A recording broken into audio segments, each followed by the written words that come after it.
नमस्कार। श्रीमद् वाल्मीकि रामायण अखंड पाठ में स्वागत है आप सबका। आज का हमारा सर्ग है एक सप्ततितमः यानी कि 71वां सर्ग उत्तरकांड से ही। शत्रुघ्न अयोध्या की ओर प्रस्थान कर रहे हैं। आज 12 वर्ष बिताए हैं उन्होंने मधुरापुरी में और उसे बहुत ही मनोहर ढंग से राजधानी के रूप में बसाकर अब वो वापस जा रहे हैं श्री राम के चरणों में।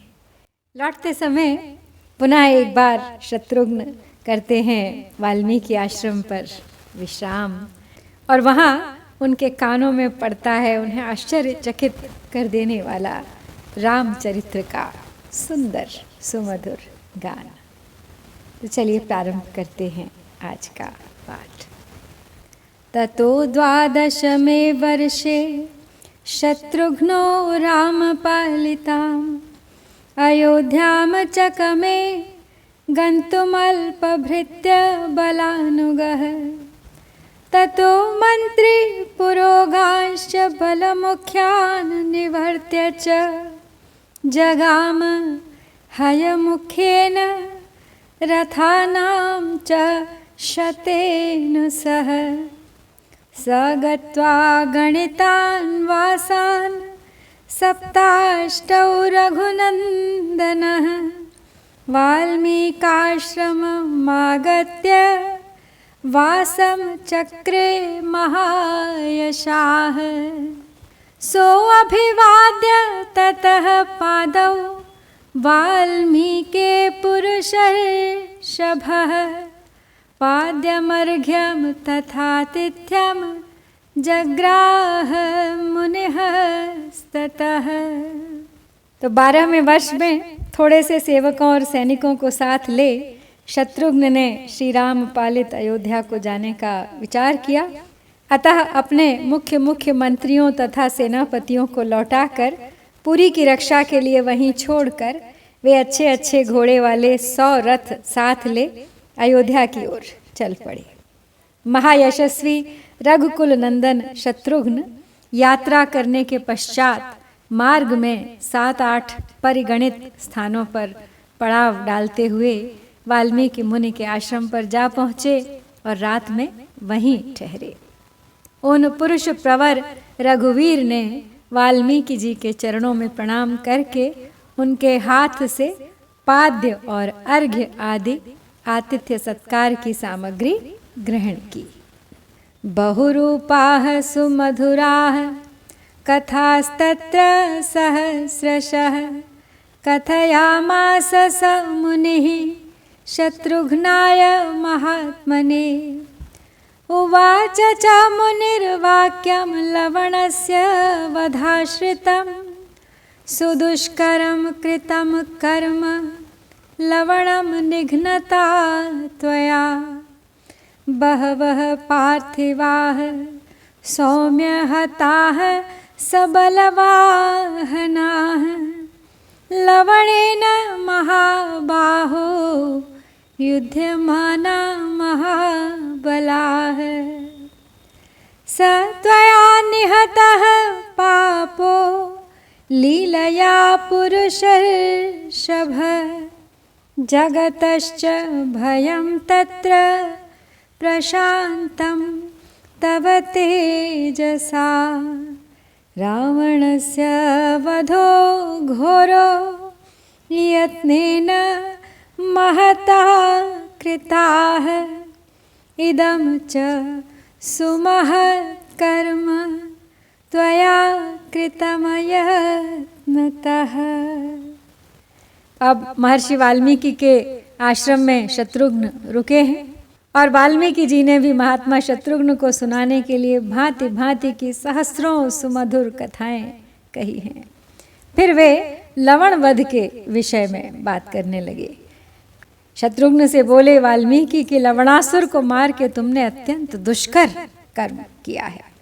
हे सौम्य महाबाहो, लवणासुर के साथ युद्ध करके बहुत से महाबली भूपाल सेना और सवारियों सहित मारे गए हैं। हे पुरुष श्रेष्ठ, वही पापी लवणासुर तुम्हारे द्वारा अनायास ही मार डाला गया।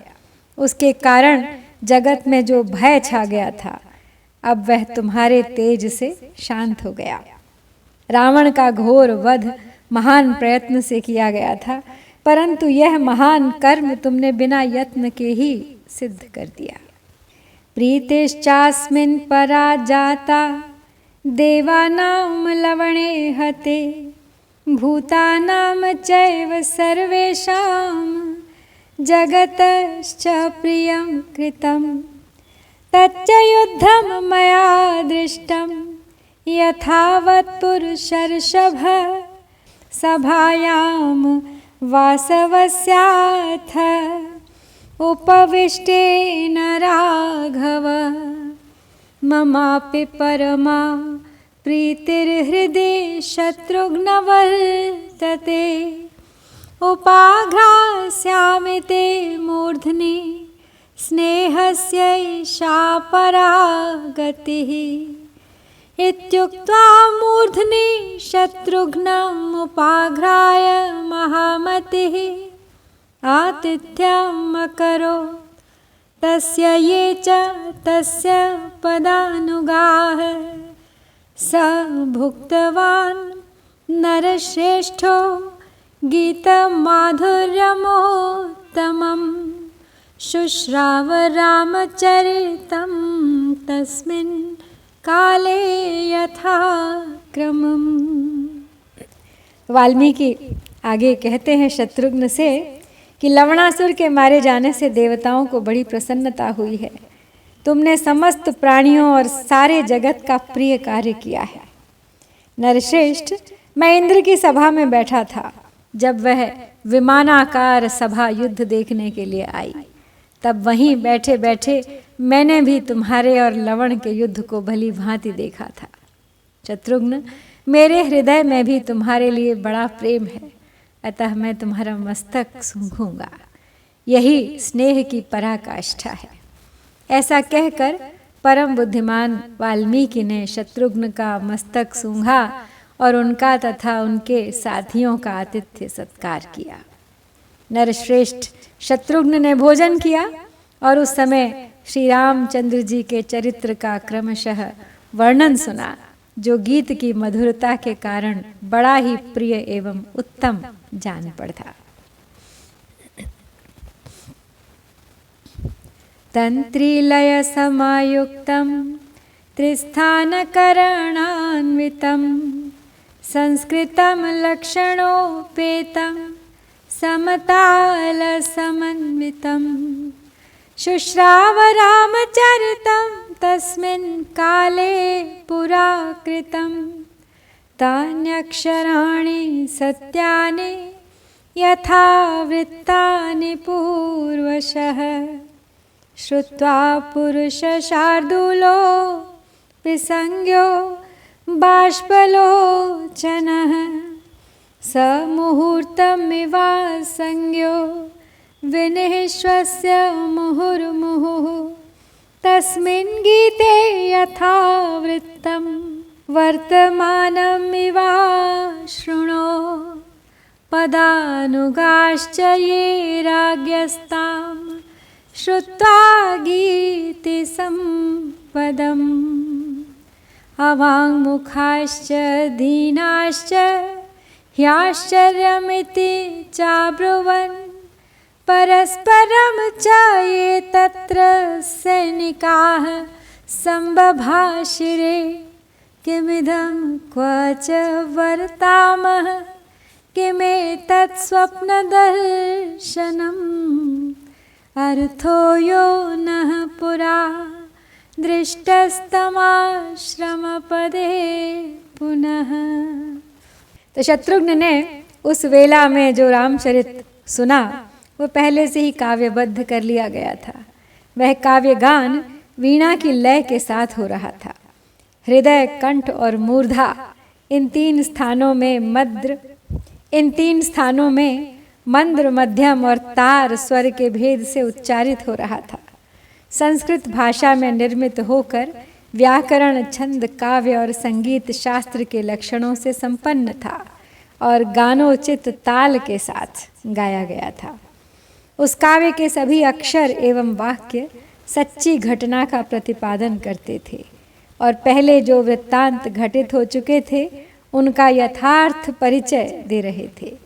वह अद्भुत काव्यगान सुनकर पुरुष सिंह शत्रुघ्न मूर्छित से हो गए। उनके नेत्रों से आंसुओं की धारा बहने लगी। वे 2 घड़ी तक अचेत से होकर बारंबार लंबी सांस खींचते रहे। उस गान में उन्होंने बीती हुई बातों को वर्तमान की भांति सुना। राजा शत्रुघ्न के जो साथी थे वे भी उस गीत संपत्ति को सुनकर दीन और नतमस्तक हो बोले, यह तो बड़े आश्चर्य की बात है। शत्रुघ्न के जो सैनिक वहाँ मौजूद थे वे परस्पर कहने लगे, यह क्या बात है, हम लोग कहाँ हैं, यह कोई स्वप्न तो नहीं देख रहे हैं। जिन बातों को हम पहले देख चुके हैं उन्हीं को इस आश्रम पर ज्यों की त्यों सुन पा रहे हैं।